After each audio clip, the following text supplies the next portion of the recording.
Kasambahay ang work nun, te. Meaning, malinis siya, kahit mukhang hindi siya malinis. Dark skin kasi sila kaya akala mo marumi. Tsaka ikaw lang naman ang nakakakita ng dumi sa ibang tao. Tapos sarili mo, hindi mo naman makitaan. Bago mo sana unahin manghusga, magtanggal ka muna ng muta mo, te. Tabi nga dyan, ang bigat kaya nito. Huwag ka makikikain ng pansit mamaya, ha? Hindi talaga, dahil alam ko na kung paano nila lulutuin yun. Malamang sa maruming pamamaraan. Sa mukha pa lang nila alam mo na kung paano sila kumilos. Unang tingin ko pa nga lang sa kanila, alam ko na kung anong klaseng tao sila eh. Hindi ka Diyos na lumalang sa mga tao para malaman mo kung anong klaseng tao sila. Kilalanin mo ng hustong iba bago ka humusga dahil tandaan mo, te, iba ka rin sa paningin nila pero hindi lahat ng tao nauunang husgahan ka. Yun sana ang tandaan mo. Sa hirap na pinagdaraanan ng bawat tao, wala tayong karapatan bigyan sila ng pangalan dahil lang sa tingin natin yun na sila. May dahilan kung bakit sila ganyan at hindi natin alam kung ano yun. Libre lang, maging mabait. Sadyang may mga tao na mapanghusga. Pinangungunahan ng salita ang pagkilala sa isang tao kahit na hindi pa naman nila ito kinikilala. Ganon ang pag-uugali ni Monica. Mas pinipili niyang husgahan agad ang ibang tao. Dahil sa ganong ugali, mararanasan niya ring maparusahan gamit ang itim na kapangyarihan. Magagawa pa kaya niyang makita ang pagkakamali niya o hahayaan na lang niyang sakupin siya ng kaparusahan na ipinataw sa kanya? Mayumi, tago mo yung cellphone mo. Hawakan mo ring maigi ang bag mo. Umayos ka ng upo. Usog ka rito, dali. Ha? Bakit naman, te? Anong meron? Wala namang gaanong tao. Wala ring sasakay. Yung naroon sa dulo. Ayun o, yung nasa likod ng driver. Mukha yang hindi ba pagkakatiwalaan. Tingnan mo, mukhang adik. Grabe ka naman, te. Mukha naman siyang maayos na tao. Marumi lang yung suot niya dahil baka mamaya nagtatrabaho yan sa construction. Mukhang pagod nga rin siya, oh. Hindi naman siya mukhang adik. Ay basta, sundin mo na lang ang sinasabi ko. Baka mamaya bigla yang pumara tapos hablutin niyang cellphone mo. O kaya yung bag mo.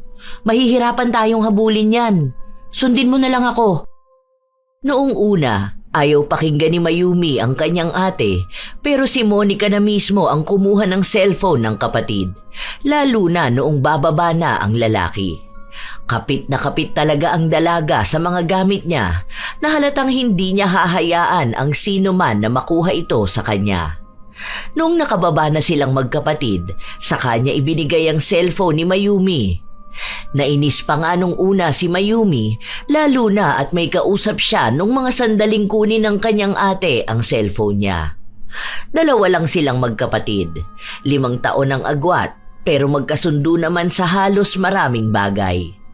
Maliban na lang sa naiibang pag-uugali ni Monica na halos lahat ng tao sa paligid niya ay pinaghihinalaan niya. Yun din ang ugali na pinapabago sa kanya ng kapatid.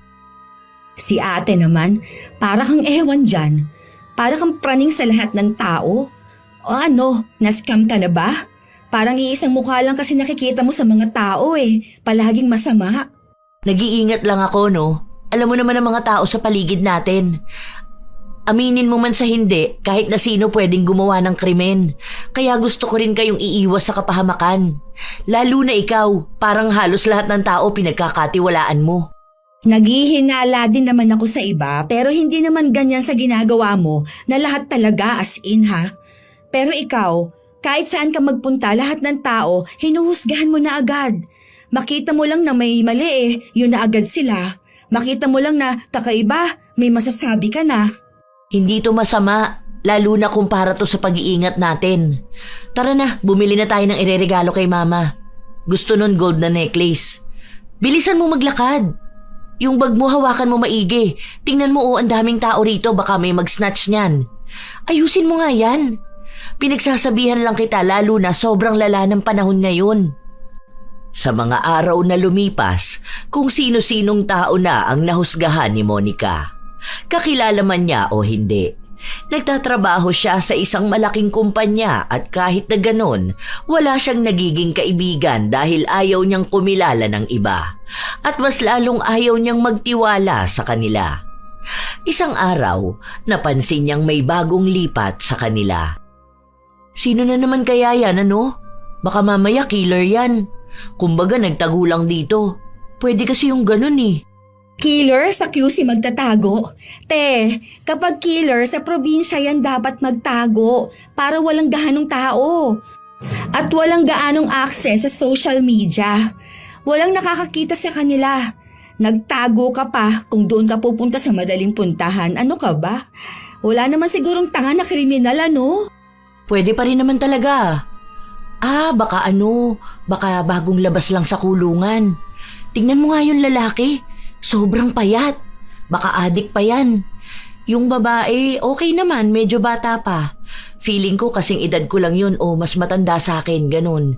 Pero parang medyo may something din eh. Duda ako sa dalawa na yan. O ano, kapag payat, adik na? Hindi ba pwedeng may sakit lang siya? Hindi naman sa ganun. Kasi, ayan o, tingnan mo siya. Kaya doble ingat ha. Lagi magsasarado ng pinto. Ikaw, tanga ka pa naman. Kapag umuwi ka, hindi ka nagsasarado agad. Minsan bukas pa yung bintana mo. Hindi naman siguro yan papasok sa bahay, no? Sa dami ba naman ng CCTV na pinalagay mo, te? Kahit lamok, makikita mo ilan yung pumasok. Saka, ilan na lang yung nakalabas ng buhay. Okay mo naman? Nag-iingat lang. Pwede naman kasi tayong mag-ingat na walang kasamang panghuhusga, no? Kawawa naman yung tao. Mamaya lumipat lang sila dito dahil kailangan nila ng maayos na bahay. Malay mo naman kaya siya ganyan. Kasi may pinagdaraanan. Hindi mo naman pwedeng sabihin kung ano ang isang tao base sa itsura lang niya eh. Don't judge a book by its cover nga, di ba? Ay pues, I do judge a book by its cover. Dahil kahit sa totoong book, sa cover ako nakabase. Pwes din, hindi lahat ng panghihinala mo ay totoo. Yung manong nga na nagbebenta ng ice cream sabi mo noon na nangunguha yun ng bata tapos nagbebenta ng kidney. O kita mo, hanggang ngayon nagbebenta pa rin ha. Tapos nakita natin siya nung graduation ng anak niya. Mali-mali ka lang ng pagkilala sa isang tao, no? Tigilan mo yan, te. Kahit na anong sabihin ni Mayumi sa kanyang ate, hindi pa rin siya pinakikinggan nito. Dahil para kay Monica, lahat ng panghuhusga niya ay tunay. Hindi naman niya huhusgahan ng isang tao kung hindi niya ramdam na masama ito. Hanggang sa isang araw, may nakita silang balita. Ito, tingnan mo to. Ayan, pinatay siya ng delivery rider. Oh, alin yan? Yung sa may babae na taga San Jose? Oo, ito yung sinasabi ko sa'yo kaya ayokong panay ka rin order eh. Madalas pa naman na ikaw lang ang nasa bahay o kaya si nanay lang. O, paano kung magkaganito ka? Yun pa namang rider na madalas nagde-deliver dito sa atin, mukhang mamamatay tao. Mukha pang manyakis kung tumingin. Hindi mo talaga ako masisisi dahil ang daming balita na nakikita ko. Nabasa ko yung isang post niyan. Magkakilala daw silang dalawa. Tapos itong si babae may atraso dyan sa rider. Gumanti lang din daw yung rider kasi may ginawa yung babae. Well, mali pa rin naman siyang patayin yung babae. Pero hindi mo pa rin alam kung anong motibo nung gumawa ng masama. Parang kampi ka pa dun sa nagkasala. Hindi yun ang ibig kong sabihin, okay? Ang sinasabi ko, yung motibo. Minsan, oo. Minsan ha, hindi ko sinabi na palagi. Minsan kasi, may mga tao talaga na nakakagawa lang ng masama dahil sa pagganti. Pero hindi ko sinabi na tama yon ha. Tulad nung nanay na pinatay yung rapist ng anak niya. Oo, di ba? Parang ganun ba? Basta, kahit na. Wag ka na mag-order online ha. Tingnan mo yung sasakyan mo ha. Send mo sa akin ang plate number ng tricycle para alam ko kung anong sinakyan mo. Te, okay ka talaga. Magkakilala na tayong lahat dito. 20 years ng buhay ko, dito na lang umikot. Kilala nila ako, kilala ko rin buong ang kanila. Huwag ka dyan ha, bye. Ganun talaga si Monica. Kaya minsan kapag nakikita siya ng ibang tao, iniisip na agad nila kung anong klaseng panghuhusga na naman kaya ang maipapataw sa kanila. Sa totoo lang, may mga nakaaway na si Monica pero wala pa ring nagbabago sa kanya. Ilang beses na rin siyang pinagsabihan ng kanyang mga magulang pero hindi talaga siya nagbabago. Hanggang sa isang araw, nasa palengke siya. Bumibili ng gulay kung saan nakita niya ang isang babae na pamilyar sa kanya. Parang kilala kita. Ako yung bago niyong kapitbahay. Lagi kitang nakikita kapag papasok ka na ng trabaho. Yung panganay ni Aling Diyosa. Kaya pala parang nakita na kita. Kasama mo yung lalaki na payat? Ano mo yun? Asawa ko. Oh? Asawa mo yun? Kumusta naman ang age gap? Magkasing edad kami. 25 kami pareho. 25 ka pa lang? Ay, sorry. Nagulat lang ako kasi magkasing edad lang pala tayo. Sige, okay na yan. Magkano yan lahat? 376 lahat. Nagmamadaling umuwi ang dalaga dahil ang dami niyang nais na sabihin sa kanyang kapatid. Pagka-uwi niya, naabutan niya si Mayumi na naglilinis ng bahay. Parehas kasi silang walang pasok. Hindi niya pa nailalapag ang mga pinamili niya.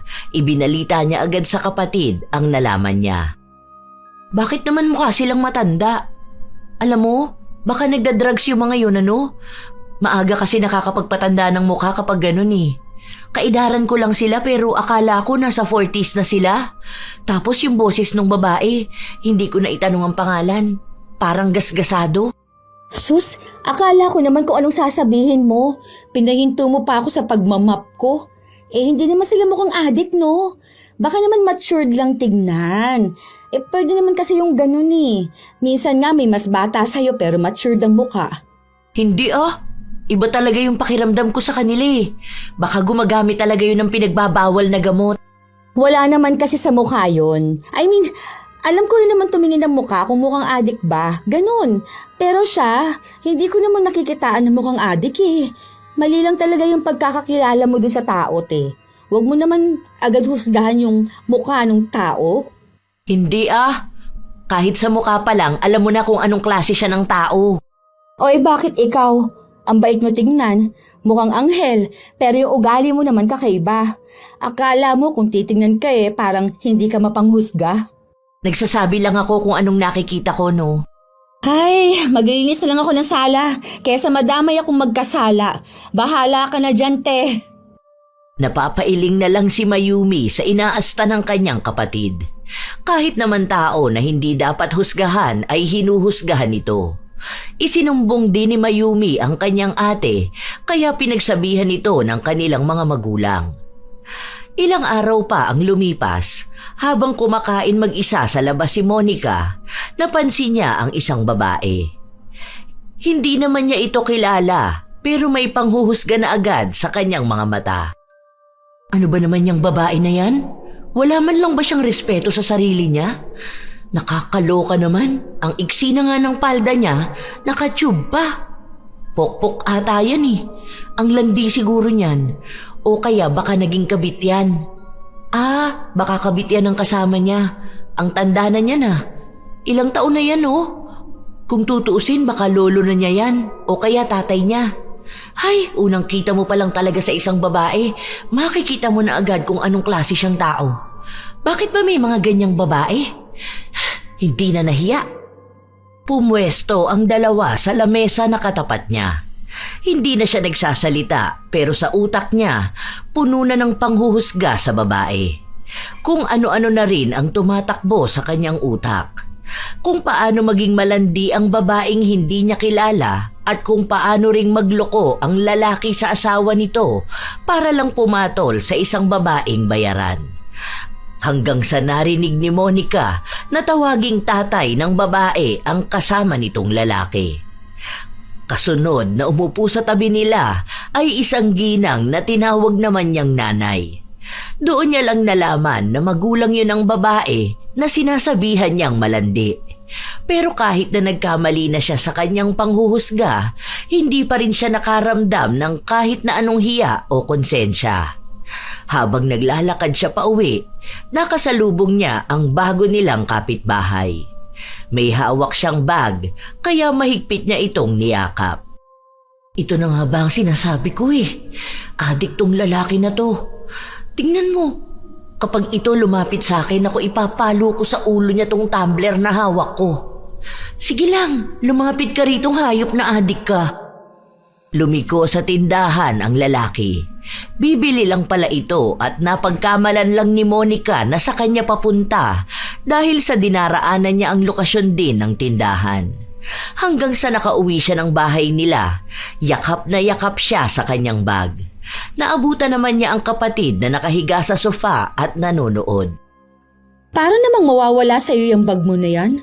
Kulang na lang pakasalan mo yung bag mo. Munti ka na kasi yan mas-snatch sa akin eh. Ha? Bakit? Paano? Pagsakay sa jeep? Sa pilahan ba? Hindi, dyan lang mismo sa atin papasok. Malapit kina Aling Mireng. Oh, bakit naman may snatch dyan? Ano yan, kukunin ng kakilala natin? Te, walang snatcher na kukuha ng gamit mo. Lalo na kung alam nilang kapitbahay ka lang nila.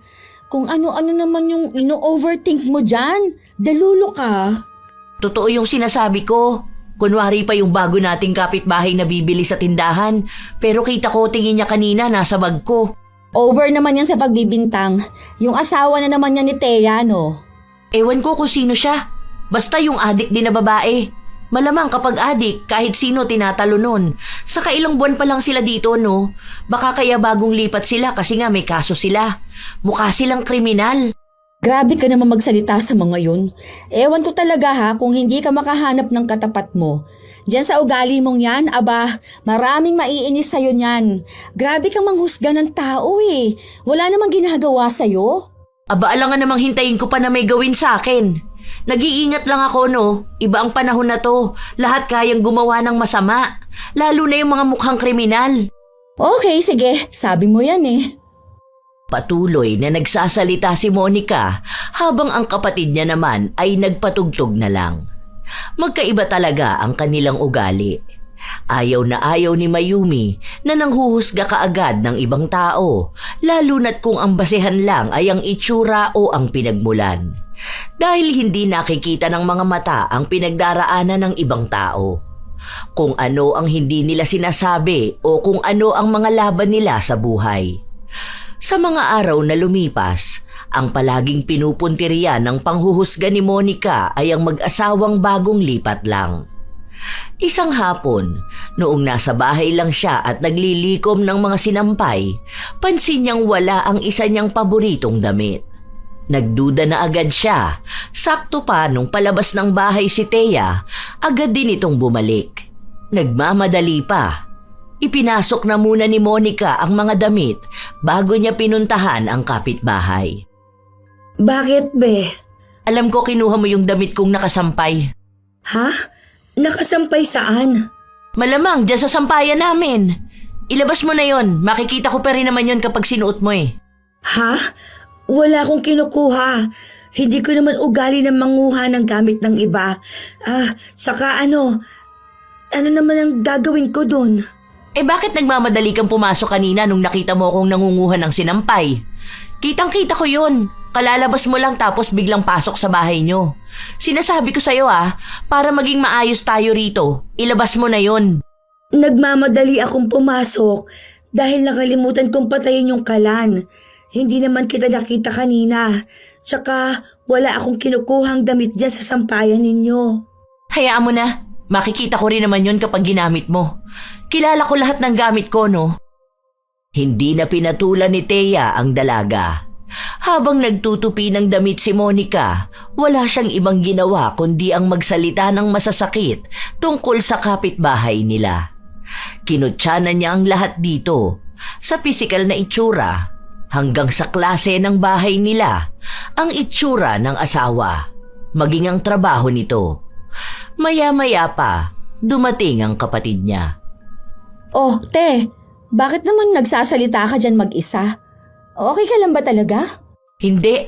Naiinis kasi ako dyan kay Thea. Ano na naman bang ginawa niya sa'yo? Sa susunod kapag magsasampay kayo, bantayan nyo ha. May kawatan tayong kapitbahay. Ano na naman ba yan? May pinagbibintangan ka na namang tao. Paano? Kanina, di ba kinukuha ko nga to mga sinampay. Pansin ko nawawala yung damit kong binili natin sa mall. Yung kulay brown na may hati dito sa gilid. Tapos parang patsyub siya dito sa kabila. Tanda ko yun na nilaban eh.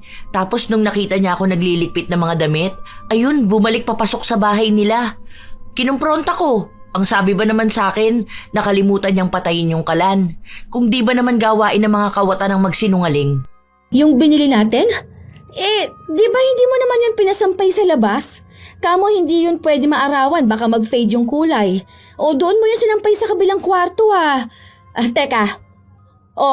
Ayan nga nakahanger pa dyan. Ayan ba yun? Sinilip ng dalaga ang sinasabi ng kapatid niya.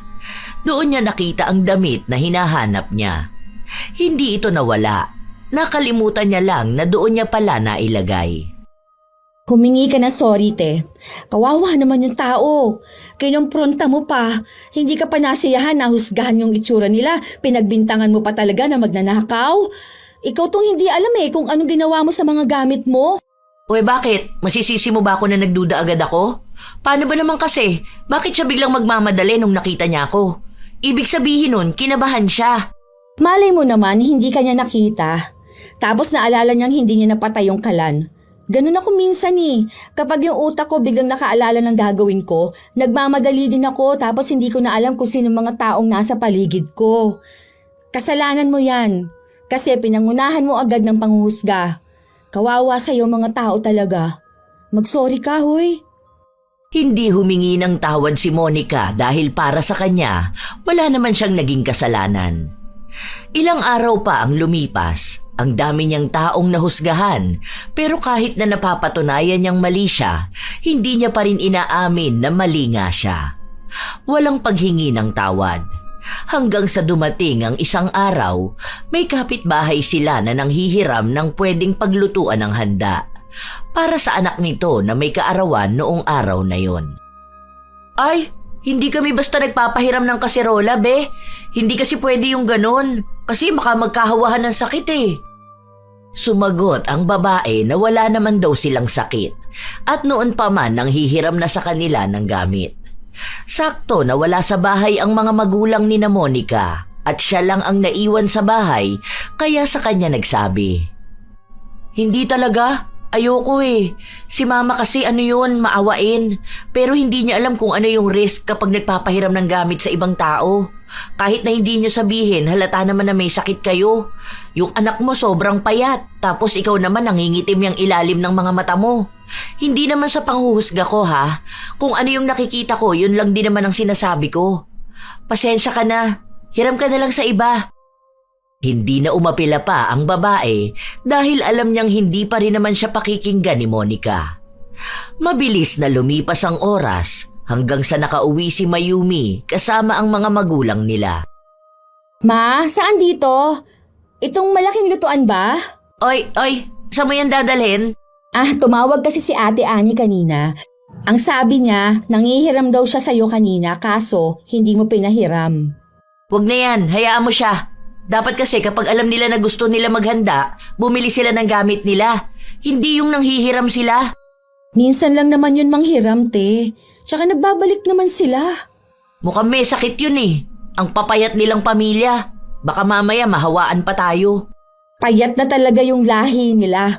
Walang sakit yun, no? Mas healthy pa nga sila kesa sa'yo.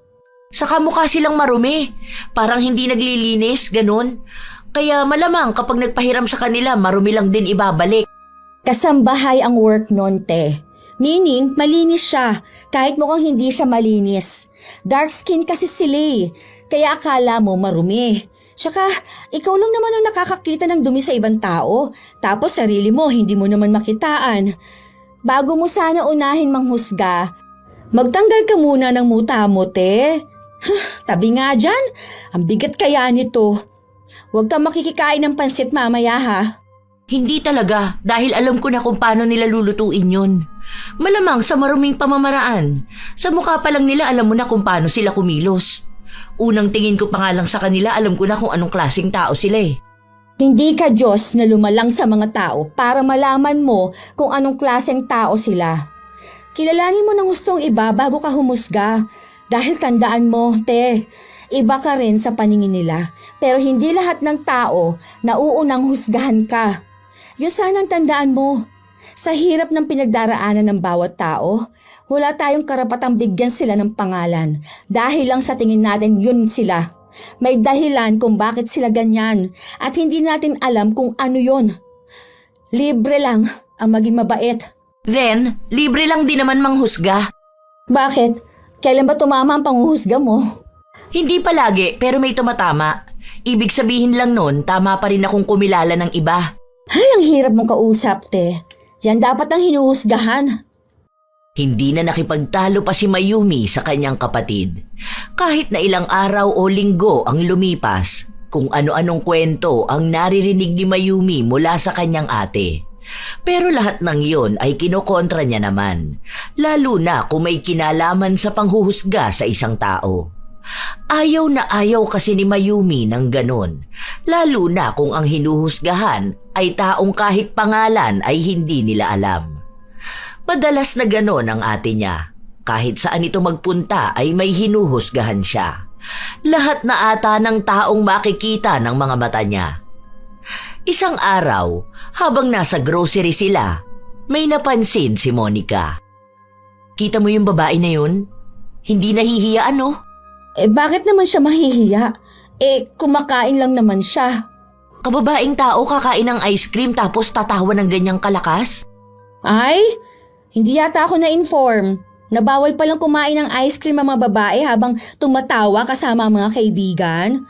Uy, kailan pa ba yung pinatupad, ha? I mean, ang sagwa kasi tingnan. Paano kung makita ng mga lalaki ang ganyan? Parang wala kasing respeto sa sarili yung mga babae na ganyan eh. Malandi siguro yan. Kung kani-kanino na lang yan sumasama. Baka mamaya may HIV na yan. Grabe ka naman, te. Nakita mo lang kumain ng ice cream kung kani-kanino kaagad sumasama. Paano kung jolly lang siya? Sino ba naman hindi tatawa kapag kasama ang mga kaibigan mo, di ba? Saka, hindi mo siya kilala, te. What if, kaya siya ganyan kasaya kasama yung mga kaibigan niya kasi may problema siya sa bahay nila. Oh, tas kumakain sila ng ice cream. Malay mo, libre ng friend niya para gumaan yung pakiramdam niya. Hindi naman kasi porket yan ang nakikita mo, yan na talaga siya. Kanina, yung matanda na kasama yung apo niya rito, hinusgahan mo na agad. Pinagbintangan mo magnanakaw, kakain lang pala sila sa Jollibee kasi nga birthday nung apo niya. Paano? Bakit kasi ang dungis nila? Mahirap nga sila, di ba? Mali mo nangangalakal sila tapos nakaipon sila ng pera para makabili man lang ng spaghetti para dun sa bata. Alam mo, hindi mo kasi alam ang pinagdaraanan ng bawat tao, okay? Kaya huwag kang manghuhusga kaagad. Ay, hindi ko na problema kung gano'n ang tingin ko sa kanila, no? Bakit kasi hindi nila ayusin ang sarili nila? Ay, sino ka naman dyan? Hindi nila pwedeng baguhin ang sarili nila base lang sa itsura na gusto mo na makita. Hindi pwedeng maging people pleaser lahat ng tao. Ay, kasi wala naman sila mahihita sa iyo eh. Hindi ikaw ang dapat pasayahin nila, kundi yung sarili nila. Suotin nila yung tingin nilang maganda sila, hindi yung tingin mong maganda para sa kanila. Buhay nila yun, te. Hindi mo buhay, okay? Umirap lang si Monica bago siya nagpatuloy sa pila. Pero maging ang cashier ay hindi nakaligtas sa kanya. Noong natapos na sila, sinabi niya sa kapatid na mukhang may kakaiba sa babae na yon. Ha? Something? Oo, may something. May konti, sinto-sinto, ganun. Kita mo sa actions niya parang hindi siya makakilos ng maayos. Tapos parang alam mo yung hindi siya makatingin ng direkta sa tao? Ay sus, mahalin mo naman ganun lang talaga siya. Yung mga something na yan, o kaya may kinalaman sa mental kineme na yan, mga doktor lang sa isip ang pwedeng mag-diagnose, okay? Hindi mo pwede i-diagnose ang sakit ng isang tao base lang sa kung anong nakikita mo sa kanya. Ay, tara na ate, umuwi na lang tayo. Kesa naman may mga tao pang mahusgahan dito. Nakakaloka ka talaga kasama sa labas. Sana si mama na lang talagang sinama ko. Buti pa yun kahit magastos, hindi naman mapanghusga. Pinagpipilitan pa rin ni Monica kung ano ang sinabi niya. Isang araw, may nakuha na naman silang balita sa isa nilang pinsan na nagkaroon ng problema sa pinansyal. Hindi pa naman ito naaakusahan sa kasong ipinapataw sa kanya, pero mukhang may hatol na agad sa kanya si Monica. Ang sabi nga 'di ba na pagbintangan lang. Kinukuha pa yung CCTV. Base naman doon sa statement ng iba nilang mga katrabaho, wala ngang kinalaman si Kuya Dennis. May imbitasyon na nga. Ibig sabihin yan, meron na talaga siyang kaso. Mahuhuli na yan. Kaya nga problemado sila, di ba? Hindi yan. Naniniwala pa rin akong hindi magagawa ni Kuya Dennis na magnakaw. Ang bait kaya nun. Tapos matalino at madiskarte rin sa buhay. Nadamay lang siguro yun. Kung matalino yun, hindi yun gagawa ng masama. Duda ko noon pa na matalino siya. Binibida lang naman siya palagi ni Tita Angel. Pero ang totoo noon, hindi siya matalino. Ay, sa bagay, kapag sa school pwede ka namang mandaya eh. Kung tropa mo yung professor mo, o kaya mangungodigo ka para tumaas ang grades mo. Ganun lang yun. Magaling siya sa mga diskarte, kaya nga siguro magaling din siya magnakaw. Kaya dati nung nakikitira siya dito sa atin, naku ayoko talaga. Kita mo yan, paano kung tayo naman ang nanakawan, ha? Kayo pa naman palaging maawain. Hindi nyo alam kung anong kaya ng isang tao. O ayan. Lumalabas na naman ang pagiging OA mo. Maging OA na lang ako, basta wag lang talaga akong maloloko ng mga tao sa paligid ko. Teka, may tao yata sa labas. May kumakatok. Sino kaya yun? Huwag mong buksan, baka mamaya masamang tao yan. Boses ni Thea. Ako na nga ang kakausap sa kanya. Nako, kasi kapag ikaw ang haharap sa tao, huhusgahan mo talaga, sigurado yun.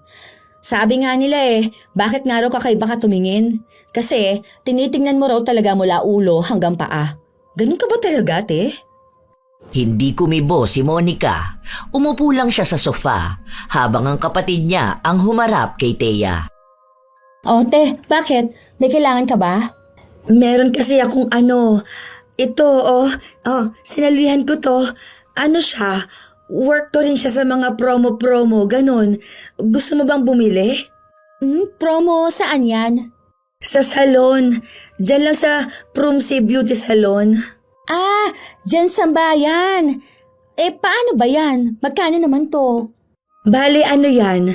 Bibilhin mo yan tapos ipapakita mo sa kanila doon. Kapag magpapariban ka, may 30% off tapos may free manicure.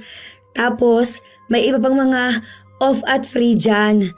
Bale, bibilhin mo lang siya ng $199. Hanggang ngayon na lang kasi ang promo niyan Kahit iscan mo yung QR, lalabas yan. So, sa halagang $199, marami akong ma-avail na off at free? Lahat to pwede? Hanggang kailan naman tong promo nila na to? 3 years validity niya. Tapos lahat yan pwede mo i-avail o kaya ng kasama mo. Basta hawak mo yung papel na yan ha. Kung gusto mo lang naman, paubos na kasi yung hawak ko. 2 na lang Baka gusto rin ng ate mo. Sus! Wag yan. Alam ko yung mga ganyan. Laganap talaga ang mga scammer. Hindi naman yan scam. Kahit tanungin mo si Ana, nag-avail siya niyan kaya bagong revamp siya ngayon. Tapos ang free na kinuha niya yung sa eyelash extensions. Ito pala yung sinasabi niya sa akin na promo na hindi ko maintindihan. Sabi niya, nag-avail nga siya ng promo. Utu-utu ka talaga kahit kailan, ano? Taktika na nila yan. May isa kunwari na totoo yung promo, then sunod naman lalapitan ka na nung kasama niya na magbebenta. Hanggang sa maskam ka na. Tigilan mo yan, Mayumi. Hindi naman ako scammer. Be, kahit na anong sabihin mo, mukha ka talagang scammer. Huwag lang sana sasama ang loob mo sa mga sinasabi ko sa'yo, ha? Kasi totoo talaga, mukha kang scammer. Ganito na talaga ang mukha ko. Pero hindi naman ibig sabihin nun, masama na akong tao. Ni wala pa nga akong nagagawang mali sa'yo. Ay ano, alangan namang hihintayin ko pa na may magawa kang mali sa akin o sa pamilya ko? Isoli mo yan, Mayumi. Nagpapapaniwala ka dyan. Kaya ayoko nagtitiwala sa ibang tao Hindi na. Sayang naman to. Alam ko naman na totoo to. Saka pera ko naman ang ipambibili ko, te. Talagang hindi ka na nakikinig sa akin. Kung scam man yang bigay kong promo, malapit lang ang bahay namin, no? Pwede mo akong sugurin tapos singilin mo ako ng 3 beses na presyo niyan. 3 beses? Ni wala kang ang pera? Mukha bang mapera ka sa lagay na yan, ha? Ano bang itsura ng mapera para sa'yo? Maayos, malinis manamit, maraming alahas na suot, maganda.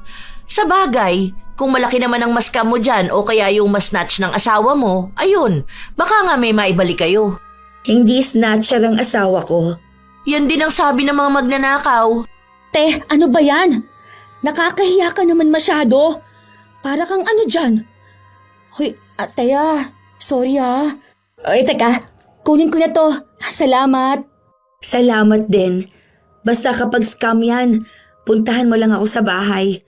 Sana alam din ng ate mo kung paano magpreno ng bibig niya. Matuto rin siya maging makilati sa tao. Hindi yung kung ano lang ang paniniwala niya, yun lang din ang nakikita niya. Madaling-maling lang kung ang mga mata lang ang basehan ng katotohanan para sa kanya.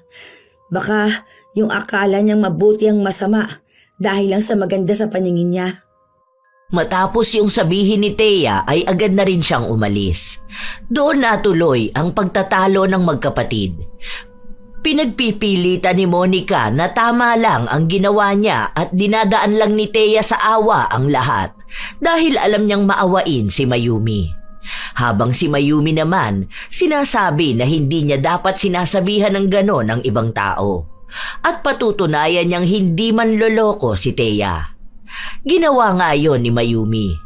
Wala pa naman siyang balak magpaayos ng buhok, pero ginawa niya yon para maipakita sa kanyang kapatid na tama lang ang desisyon niyang bumili ng inaalok ng kapitbahay nila. Noong natapos na si Mayumi, umuwi agad siya habang ang ate niya naman ay nasa sala lang. O ano, tama ako, di ba? Sabi sa'yo eh. Hindi ka pwedeng manghusga ng ibang tao. Di goods lang.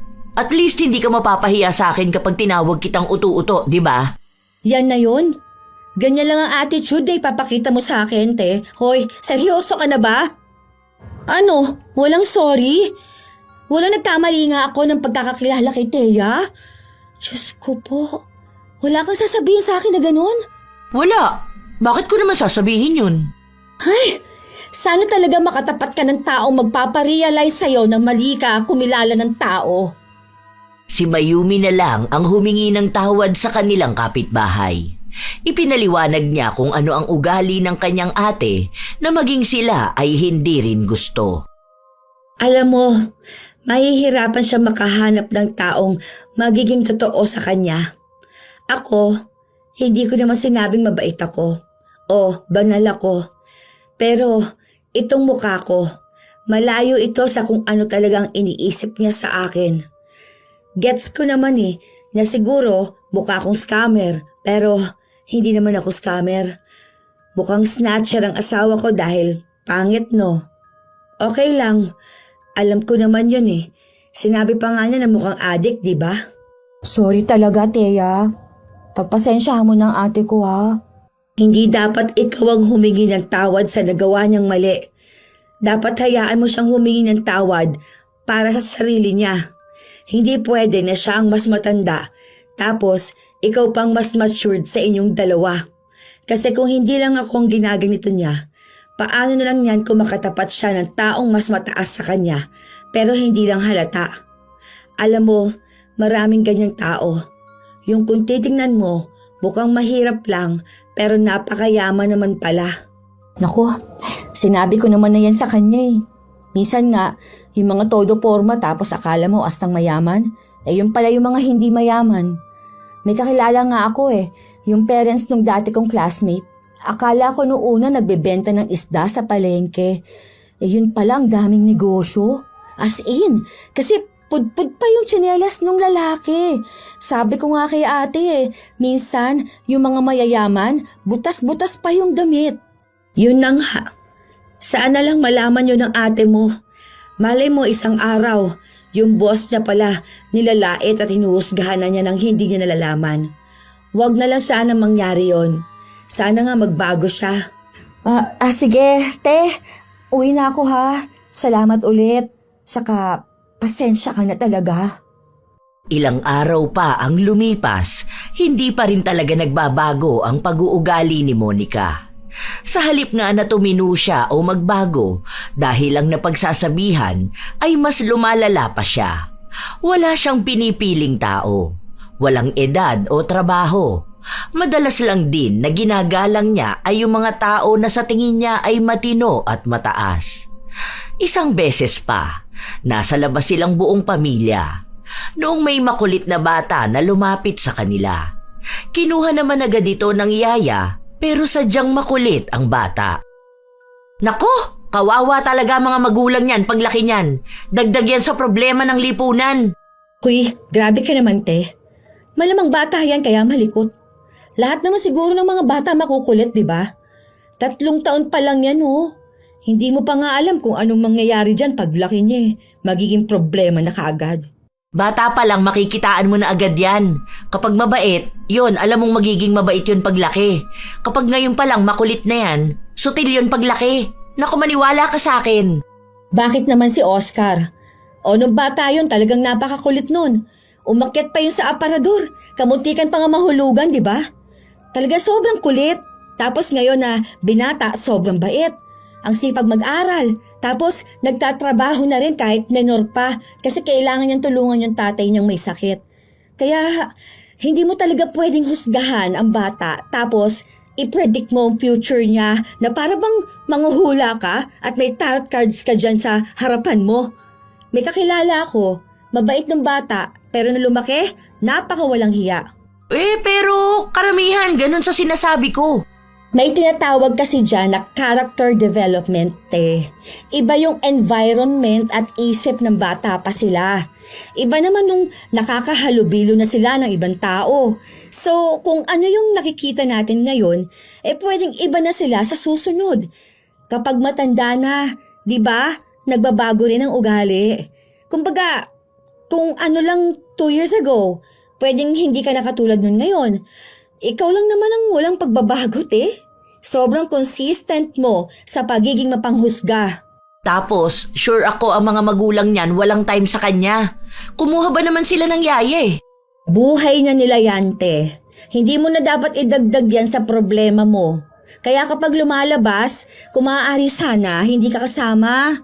Nakaka-stress ka kasi kasama, sa totoo lang. Isa pa yung mga estudyante na yon. Gumagala talaga sila ng ganitong oras? Halatang walang mararating sa buhay. Dapat umuwi na yan sa bahay nila. Kumakain lang sila, te. Malay mo break time nila. Saka, kung yung mga magulang nga nila pinapayagan sila sino ka naman dyan para pagsabihan sila ng ganyan? Ay, sa daldal mo, lumamig na tong kinakain ko. Tatapusin ko na to nang makauwi na. Baka mamaya mapaaway pa ako rito. Habang kumakain sila, panay pa rin ang daldal ni Monica. Kung sinong tao ang daraan sa harapan nila, may masasabi siya. May nakikita siyang may mga kapansanan hanggang sa nakita niya ang isang lalaki. Nakasuot ito ng puting damit na may maliliit na butas, kupas ang pantalon at nakasuot lang ng tsinelas. Ang dumi naman ng paa niyan. Dapat hindi na yan pinapapasok dito. Mayaman yan. Mayaman, ganyan ang itsura? O ano bang itsura ng mayaman? Yung maganda ang suot. Branded. Yan, mukhang pulubi. Grabe ka naman sa pulube. May-ari yan ng grocery.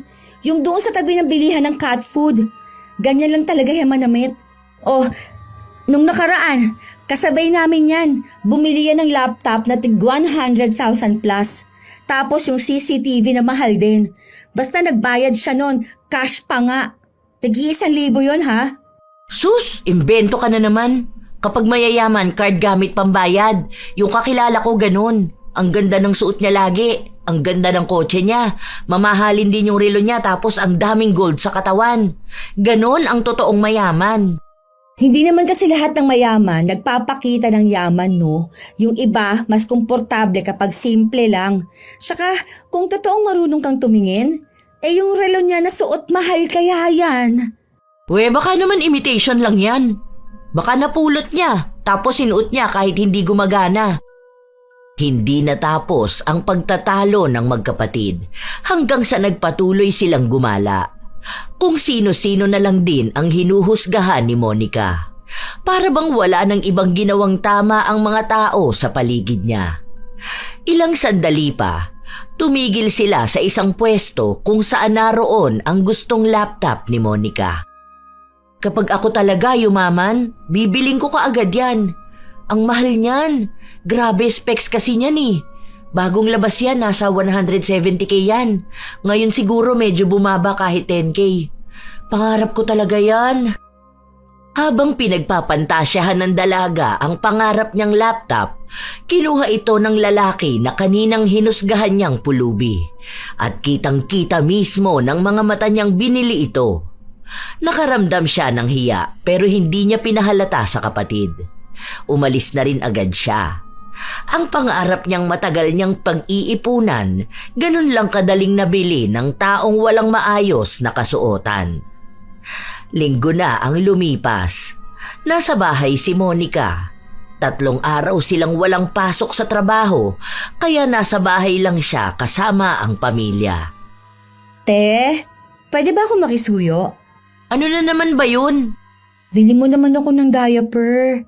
Anong gagawin mo sa diaper? Kapag malakas ang mens ko kasi, hindi to kaya ng napkin lang. Nakalimutan kong bumili sa grocery nung malaking napkin. Kaya sige na, bilisan mo na ate ha. Oo na. Ito na nga eh. Yung large ate ha. Tapos paabot na rin ako ng gunting para guntingin ko yung gilid. Thanks! Walang ganang lumabas ang dalaga pero siya lang naman ang pwedeng lumabas.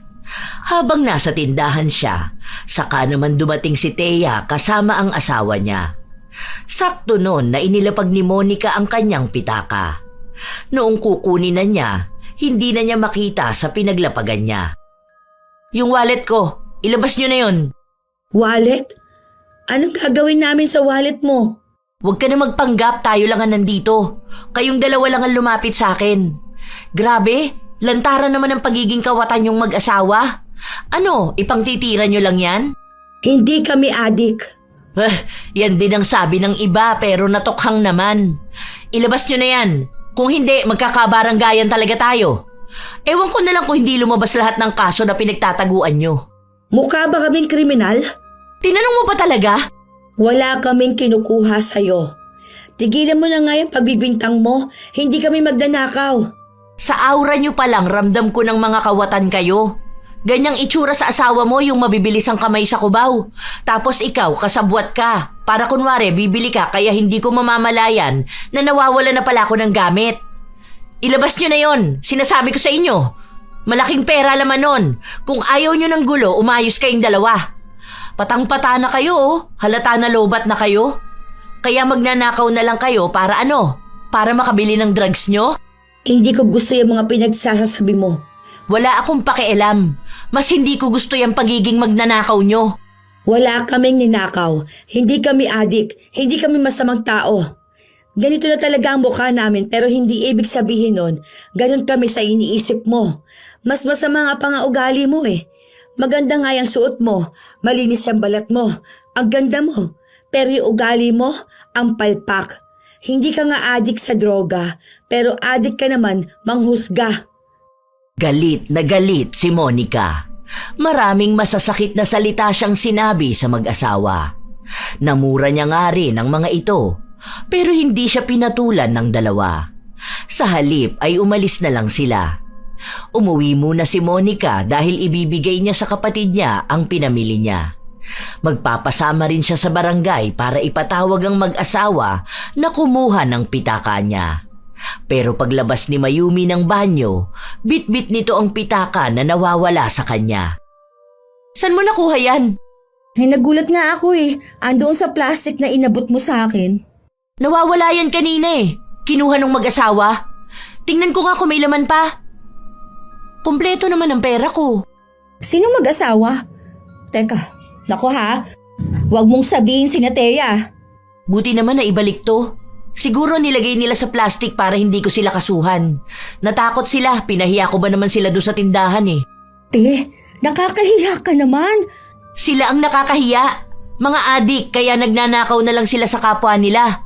Hindi naman tama yung ganon, ano? Baka naman naipasok mo lang sa plastic nang hindi mo namamalayan. O tapos namahiya ka pa ng tao. Alam ko na yun ang ginawa nila, no? Natakot talaga sila sa akin. Nakita nilang palaban ako at hindi basta-basta magpapatalo. Palibasa talaga kapag mga adik, mga magnanakaw Napapailing na lang si Mayumi dahil sa ginawa ng kanyang ate. Sa mga araw na nagdaan, palagi pa ring nagkakaroon ng problema si Monica sa mag-asawa kahit na wala naman itong masamang ginagawa sa kanya. Para bang kahit na anong gawin ni Thea, nakikitaan niya ng mali. Isang araw, nagising na lang si Monica na ang dami niyang butlig-butlig sa mukha at katawan. Nagpunta siya ng ospital pero pamahid lang muna ang ibinigay sa kanya. Kasunod na araw, natuyo ang mga butlig pero nag-iwan ito ng maiitim na marka na nagpadumi sa kanyang katawan. Hindi lang yon ang problema niya dahil may kakaibang amoy ang lumalabas sa kanyang katawan. Kasabay pa na ang buhok niya ay naging buhaghag at kitang-kita ang malalaking balakubak. Nung pauwi siya sa trabaho, wala siyang masakyan kaya nag-book na lang siya ng motor. Pero nung pasakay na siya, sinabi ng driver na kanselahin na lang niya dahil mukhang hindi niya kayang isakay si Monica. Baka raw may nakakahawa itong sakit. Hindi naman nakakahawa tong sakit ko. Saka wala akong sakit, no? Ang kapal naman ng mukha mo. Masyado kang judgmental na tao. Ikaw nga amoy putok Saka halata sa mukha mo naman nyakis ka. Dapat di ka nalang magtrabaho ng ganito kung maarte ka. Buwisit to. Gusto ko lang naman makauwi. Hindi siya pinakinggan ng driver. Kaya wala siyang nagawa kundi ang sumakay ng jeep. Habang nakaupo siya, nakikita niya ang itsura ng mga taong kasakay niya. Lahat sila ay may mapanghusgang tingin. May pandidiri na para bang nakakahawa ang anumang nasa katawan niya. Anong tinitingin-tingin niyo dyan, ha? Ang papangit niyo naman. Ikaw, mukha kang may sayad. Tapos ikaw naman lalaki ka, akala mo ang gwapo mo mukha ka namang adik. Baka mamaya nakatingin ka sa akin kasi gusto mong isnatch yung kwintas ko. Ganyan talaga gawain ng mga magnanakaw. Nagalit ang mga tao na pinagtuturo niya. Muntikan pa nga siyang mapababa ng jeep. Ilang araw na ganon ang ginagawa niya.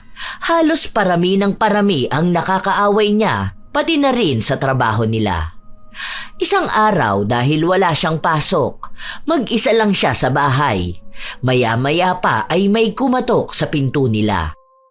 Bakit? Anong kailangan mo? Naisip ko lang baka need mo to. May promo silang buy one take one Sa Derma to, para dyan sa mga dark spot mo. Ayoko nga. Alam ko na yung pang-scam mo na ganyan. Hindi mo ako maloloko, no?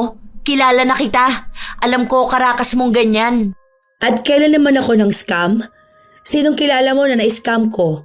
Parang wala kasi ako matandaan. Ay nako, marami na. Pero hindi ko nasasabihin kung sino ang mga yun. Kahit na hindi naman nila sabihin na scam mo sila, kita ko naman sa'yo Magbebenta ka ng promo na yan. Bakit hindi mo gamitin sa sarili mo? Nang umayos ka naman tingnan, para hindi ka na paghahalataan na adik. Kaya ganyan ang nangyayari sa'yo dahil ang sama ng ugali mo. Masama lang ang ugali ko kapag tama ang sinasabi ko. Takot ba naman ang mga tao sa katotohanan di ba? Kaya nga naiinis ka sa akin. Ewan ko. Basta ako alam ko sa sarili ko kung anong klaseng tao ako. Hindi ko naman kailangan magpaliwanag sa'yo. Hindi namin kailangan ipaliwanag ang sarili namin dahil kahit naman anong sabihin namin, paniniwalaan mo kung ano yung naging panguhusga mo. Nanguhusga ka rin naman ng walang batayan. Takot ka lang talagang aminin kung ano ba yung totoo. Kung hindi ka magbabago, baka mas malala pa yung mangyari sa'yo. Baka siguro malalaman mo lang na mali ang manghusga ng tao kapag ang tao na mismo ang manghuhusga sa'yo pabalik. Hindi pa ba sabat yung sinasabi nila na dugyot ka kaya ka naging galisin? Na mukha kang hindi ka raw naliligo kaya ang baho mo? Tapos ang dami pang balakubak? Sino nagsabi niyan? Ididemanda ko. Oh, bakit naman nagkaroon na ng demandahan ngayon? Hindi ba? Ganyan naman yung gawain mo. Hindi ka nga namin dinemanda nung pinagbintangan mo kami adik. No sinasabi mo, kami ang nagnakaw ng wallet mo. Dahil wala naman kayo pera pandemanda, di ba? Paano mo nasabi? Halata naman sa mga ginagawa mo eh. At sa itsura mo na wala kayong pera.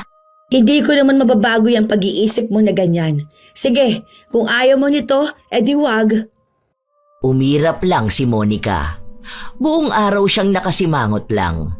May mga bagong lumitaw kasi na sugat. Lapitin pa nga ng langaw, kaya minsan hindi niya napapansin na parang inuuod ang sugat niya. Kahit anong ipahid niya, walang nangyayari. Kapag naman tatakpan niya ang sugat, mas lalo namang lumalala. Isang beses pa, halos 1 linggo siyang hindi pinapasok sa trabaho dahil na rin sa sugat niyang nakakadiri kung titingnan. Ayusin mo na lang. Ano kayang pwede kong gawin dito? Bakit kahit wala namang langaw parang may uod? Yung as in super liit lang. Kaya siguro Makate kasi gumagapang yun ano. Baka ano yan, te? Pinaparusahan ka na. Ano namang parusa? Saka bakit naman ako paparusahan ha? Kasi nga may attitude ka, di ba? Baka yung budhi mo na bulok na. Tapos, need maglabas ng uod. Hay, tumahimik ka nga dyan. Ang dami mong sinasabi. Alamin mo na lang kung anong gamot sa ganito ko. Baka mawala na ako ng trabaho nito eh. Ayaw pa rin akong papasukin. Baka raw mahawaan ko sila. As if naman nakakahawa to, di ba? Saka ang aarte nila. Halata namang hindi sila naliligo. Hindi ako sa nanghuhusga ha. Totoo yun. Yung isa doon, yung malapit lang sa office namin, hindi naman yun naliligo. Minsan papasok yun parang bagong gising lang siya. Tapos yun pa ang isa sa pinakamaarte. Paano mo naman nasabi na bagong gising siya? Malamang yung itsura kaya ng buhok niya. Yung sobrang dry tapos sabog-sabog. O di ba kapag ganun, kapag bagong gising ka lang?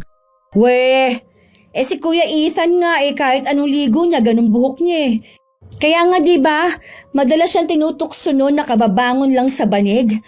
Sus, baka ganun lang yung katrabaho mo. Minsan nga kahit babae, kapag natuyo na yung buhok, mukhang bagong gising lagi eh. Kasi buhaghag. Kaya hindi mo masasabi kung hindi ba naligo ang isang tao dahil lang sa itsura ng buhok niya. Yung iba nga kahit mukhang libagi naliligo naman araw-araw. Kasi parang may patsyang-patsyang sa balat nila. Tinanong mo pa ako kung hindi mo rin naman ako sasang-ayunan, ano? Para ma-educate kita. Hindi ako bobo. At hindi ko naman din sinabing bobo ka. Ay, umalis ka na nga sa kwarto ko. Naiinis lang ako sa'yo. Hindi mo naman nagagamot yung sugat ko. Gamutin mo muna ang pagiging mapanghusga mo. For sure, didinggin ni Lord ang prayers mo. Pero kung nag-pray kang gumaling, tapos yung ugali mo, ganyan pa rin. Nako, huwag ka nalang umasa. Pinagtulakan ng dalaga ang kanyang kapatid. Halos 1 buwan na rin ang lumipas, nawala na ng trabaho si Monica dahil hindi na siya pinapasok ng tuluyan. May ipon pa rin naman siya kaya walang problema kung usapang pinansyal. Ang iniisip na lang niya, paano nga ba niya magagamot ang mga sugat niyang palala ng palala? Kahit banlian niya ng mainit na tubig, hindi nawawala ang maliliit na uod. Isang umaga, nasa labas siya ng bahay at nagpapaaraw. Dalawa sila ni Mayumi. Pagkatapos ay napansin niya ang kapitbahay nila. Bumalik na pala yung si Nicole? Oo, last week pa. Nagkabalikan sila ng asawa niya. May anak naman kasi sila. May tililing yata talaga yan ano? Kasi minsan bigla na lang yung magagalit sa asawa niya. Tapos maghihiwalay sila. Tapos magkakabalikan lang din. Puro siya ganun. Hayaan mo nga sila, buhay naman nila yun eh. Away mag-asawa. Hindi ko rin naman alam paano yung ganyan kasi wala naman akong asawa, no? O, saka ikaw rin naman ah. Ay, ayan na pala si Gina. Ang laki na niya, no? Bakit ganyan na siya magsuot? Grabe naman yung sando niya. Sabi na nga ba tama ako eh. Tahimik yan ng bata yan, tapos nasa loob pala ang kulo, ano? Alam mo, grabe ka na talaga. Nagsando lang nasa loob agad ang kulo. Napakainit kaya sa Pilipinas. O anong gusto mo, mag-jacket yan? Hindi ba pwede mag-t-shirt? Ayan si Nina. Ano ba yan? Tomboy? Lagi yan naka-t-shirt ng malalaki, no? Tapos yung may malalaking tatak. Ang pangit tingnan sa babae yung ganyan. Sa bagay, yung nanay niya, tomboy yun na nabuntis, di ba? Mana lang din siya sa nanay niya. Baka mabuntis din yan sa inuman. Ay, ewan ko sa'yo, te. Kung ako sa'yo, kaysa punahin mo sila, bantayan mo yung sugat mo. Nilalangaw na naman, oh. Tingnan mo, iyak ka na naman yan mamaya kapag may maliliit na uod na gumagapang dyan. Tiningnan ni Monica ang mga sugat sa kanyang binti. Ang daming langaw na nakadapo. Hindi niya yon napansin. Kaya pumasok na ulit sila sa loob ng bahay. Nilinisan niya yon gamit ang maligamgam na tubig at nagpahid ng gamot. Nung sumapit ang linggo, sinamahan siya ng kapatid na magpunta sa ospital. Wait lang, te. Mag-CR lang ako, ha. Kanina pa ako naiihi. Bilisan mo lang ha. Hindi pa nga nakakaalis, oh. Wait ka na lang dyan. Medyo malayo pa naman yung number natin. Yung sugat mo, paypayan mo yan, ha. Baka mamaya sa iba na naman nakatingin yung mata mo. Tapos hindi mo makita may piyesta na ng langaw dyan sa sugat mo. Oo na, sige na. Katulad nga ng sinabi ni Mayumi, napabayaan na naman ni Monica ang pagbabantay sa kanyang sugat dahil abala siya sa pagtingin sa mga taong nasa paligid niya. Dahil doon, napuno na naman ng langaw ang kanyang mga sugat. May katabi pa siyang tumayo para lumayo sa kanya. Nainis siya nung nakita niya yon. May manang din na nanlait sa kanya at sinabi kung gaano ba siya kadugyot na babae. Hoy! Hindi niyo alam kung anong nangyayari sa akin, ha? Hindi niyo pwedeng sabihin yan dahil lang sa kung anong nakikita niyo ngayon. Para kayo mga walang isip. Hindi niyo muna alamin kung ano ba tong nangyayari sa akin. Hindi ako dugyot na babae. Malinis ako sa katawan ko. May sakit lang ako na hindi ko alam kung ano. Sa halip na makatulong kayo sa nararamdaman ng isang tao, binibigyan niyo pa ng sama ng loob. Pero hindi pa rin siya kinaawaan ng mga tao.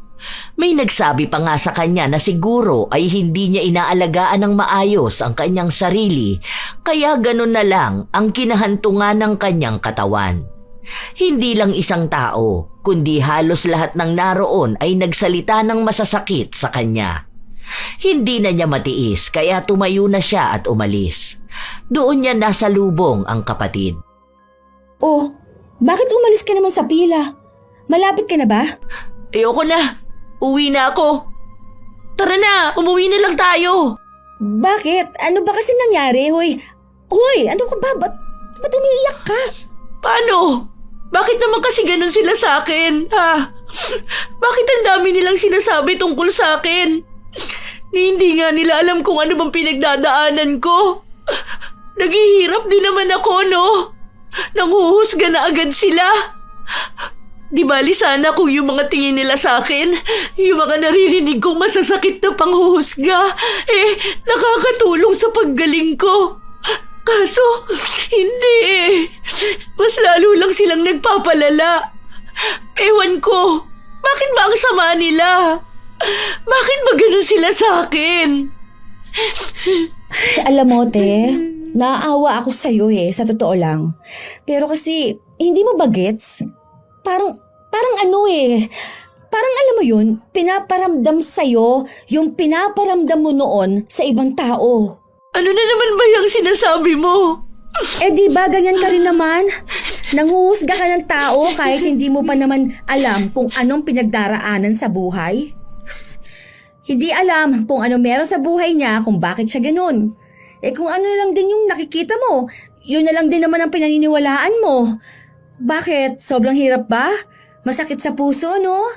Kasi kung ganyan yung reaction mo, malamang masakit talaga.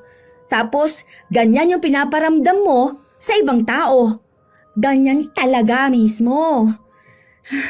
Baka kaya yan nangyayari sa'yo para buksan yung isipan mo. O ayan, no? Dinala ka sa sitwasyon nila para alam mo yung nararamdaman nila. Bilang isang taong mapanghusga na ngayon hinuhusgahan na. Siguro naman, baka kahit kaunti may natutunan ka. Hindi nakakibo si Monica. Hanggang sa makauwi sila, panay lang siya iyak. Nawawala na siya ng gana at pag-asa. Pero may suporta pa rin siyang nakukuha sa pamilya niya. Alam niya sa kanyang sarili na yun na ang pinakamabigat na pangyayaring napagdaanan niya. Damay na ang lahat. Ang utak niya, ang katawan, ang emosyon at maging ang pananampalataya niya. Doon niya naisip ang maraming bagay. Bumalik sa kanya ang mga sinabi sa kanya ng kapatid at ng pamilya niya tungkol sa mga tao na nasaktan niya dahil sa pagiging mapanghusga. Doon niya napagtanto na lahat nga ng tao ay may pinagdaraanan. Kilala man niya sa pangalan o hindi, mayroong laban na sila lang ang lumalaban. Kaya bakit niya nagawang husgahan ang isang taong hindi naman niya natulungang lumaban sa buhay? Binase niya lang lahat sa kung ano ang nakikita ng kanyang mga mata. Isang araw, habang kumakain sila, bigla niyang nabanggit ang nasa isip niya. Ang hirap pala talagang mahusgahan, ano? Yun bang alam mo naman sa sarili mong wala kang nagawa? O kaya alam mong hirap ka na, tapos yung mga tao sa paligid mo, ang alam lang nila ay yung nakikita nila. Ay, wow! Legit ba yan? Ang alin? Yan! Yung realization mo. Kasi hindi ako sanay. Baliw ka. Oo nga. Nitong mga nakaraan bigla ko na lang yung naisip. Kasi ang nakikita ko lang kung ano sila mismo. Pero isang bahagi lang pala yun ng buhay nila. Sa likod nung nakikita ko, yung sakit, takot at pangangailangan nila sa buhay na hindi ko alam. Tapos nakakasakit ako. Nagbibigay ako ng dagdag pasanin sa kanila. Imbis na makatulong man lang ako ako pa mismo yung dagdag sa problema nila. Wala lang, yan lang ang naisip ko. Siguro kasi nga napagdaanan mo rin. Oo, nakita ko na ang dali lang para sa isang tao na manghusga pero napakahirap unawain kung bakit ganun ang isang tao. May nabasa nga ako na bawat tao may kanya-kanyang pinagdaraanan sa buhay. Yung kasabay mong tumawid sa kalsada, pwedeng may problema siya sa pamilya. Yung nakasakay mo sa jeep uuwi kasi namatayan.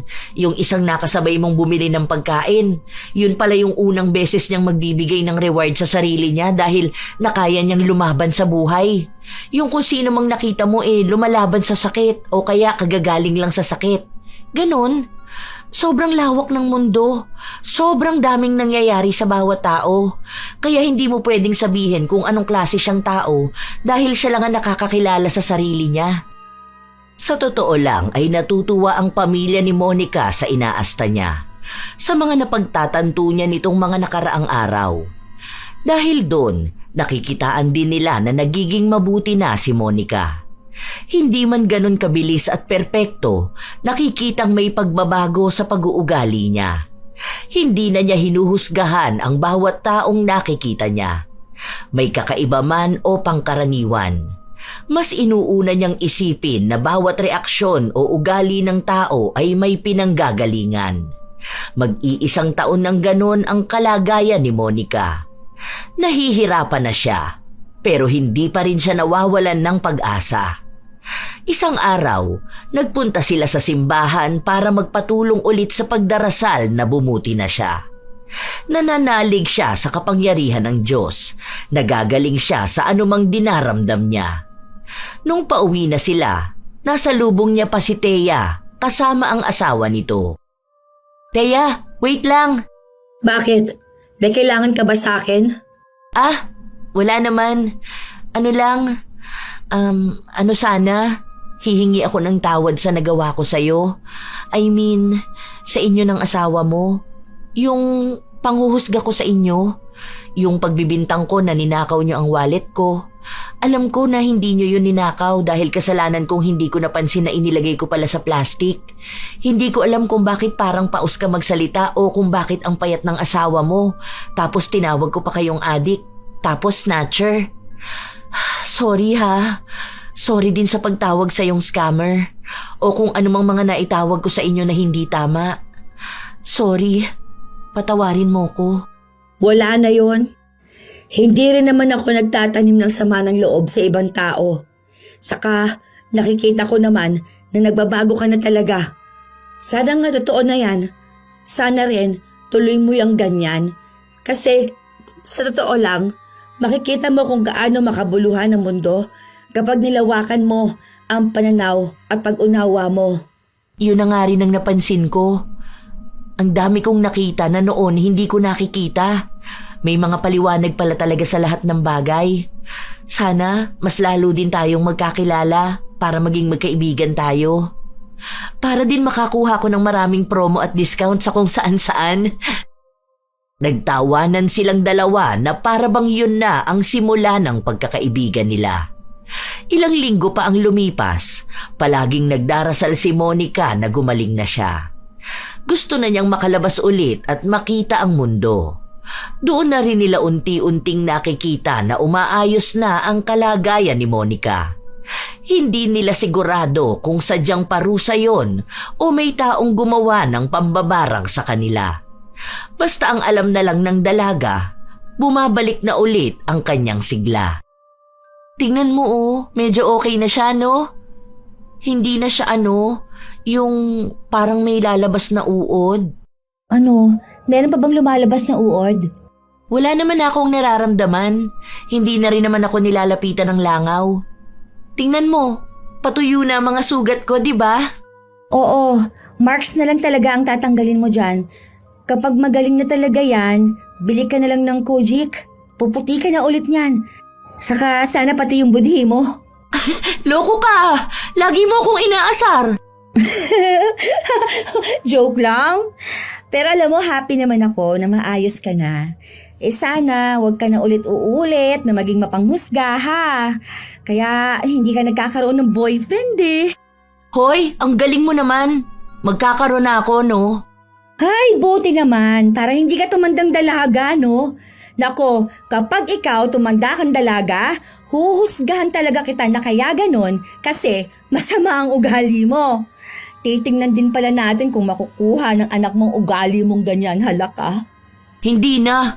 Wala nang magiging mapanghusga sa pamilyang to. Siguro meron pa rin, pero slight lang. Doon na nagsimulang maghilom ang mga sugat ni Monica. Sa panahon ngayon, inaalagaan niya pa rin ang sarili niya para mawala na ang mga marka. Pumupusyaw naman na yon pero nakikita pa rin ang ilan.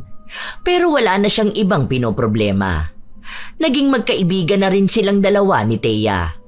Ang dami nilang napag-uusapan tungkol sa kung ano-anong mga bagay sa buhay nila.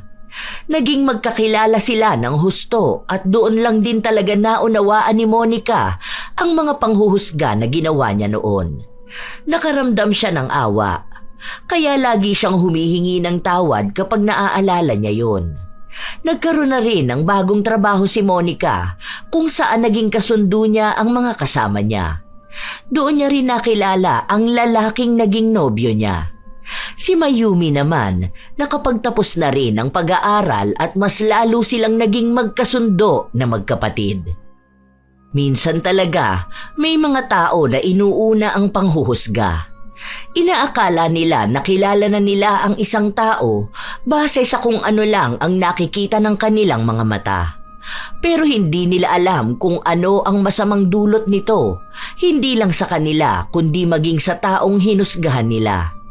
Tunay na lason ang panghuhusga. Bago magsimulang husgahan ng kapwa, unahin muna ang mag-isip. Hindi lahat ng tahimik ay may itinatago at hindi lahat ng kakaiba ay masama ang intensyon. Minsan, ang pinagmumulan ng kakaibang kilos ay pagod, takot o sakit na hindi natin nakikita. Maging maingat sa pagbibigay ng opinyon. Hindi lahat ng iniisip natin ay kailangang sabihin at hindi lahat ng napapansin ay kailangang bigyan ng kahulugan. Ang pag-iingat ay iba sa panghuhusga. Maaari tayong maging mapagmatsyag ng hindi naninira at maging maingat ng hindi nanlalait. Ang tunay na talino ay marunong kumilatis ng sitwasyon, hindi agad humahatol sa pagkatao. Matutong makinig bago magdesisyon. Ang pakikinig ay pintuan ng pag-unawa.